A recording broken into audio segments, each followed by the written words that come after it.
છોટાઉદેપુર જિલ્લાના બોડેલી ખાતે ગાયોને કોઈ અજાણ્યા શખ્સ વડે ઈજા પહોંચાડવામાં આવી। હાય છે જીવલેણ હુમલાઓની। તીક્ષ્ણ હથિયાર વડે ગાયોને વાછડાને ઘાયલ કરવામાં આવતા પોલીસ શખ્સોની શોધમાં લાગી છે। કેટલીક ગાયોને તો 3 થી 4 ફૂટના જોવાઈ રહ્યા છે ઘા। શું કારણે ગાયોને મારવામાં આવી રહી છે તે કારણ હાલ તો અકબંધ છે। પોલીસ તપાસમાં હકીકત સામે આવશે, પરંતુ આ બનાવને લઈ પશુ પ્રેમીઓમાં જોવાઈ રહી છે નારાજગી। રિપોર્ટર વિરેન્દ્રસિંહ દેસાઈ, સિનોર સમાચાર ન્યૂઝ, બોડેલી, છોટાઉદેપુર।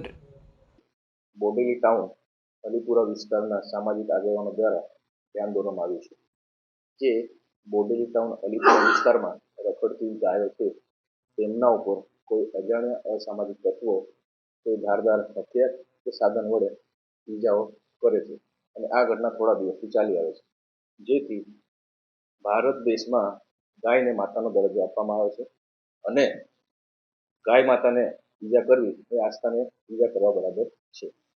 જેથી આવા અસામાજિક તત્વોને અમે શોધી રહ્યા છીએ, તપાસ કરી રહ્યા છીએ। તેઓ મળી આવ્યેથી તેમના વિરુદ્ધમાં કડકમાં કડક કાર્યવાહી કરવામાં આવશે અને યોગ્ય પગલાં લેવામાં આવશે અને આવી ઈજા થયેલ જે ગાયો છે તેમને સારવાર કરવા માટે થઈને પશુ ચિકિત્સક અલીપુરા વિસ્તારને એક યાદી પણ લખવામાં આવી છે।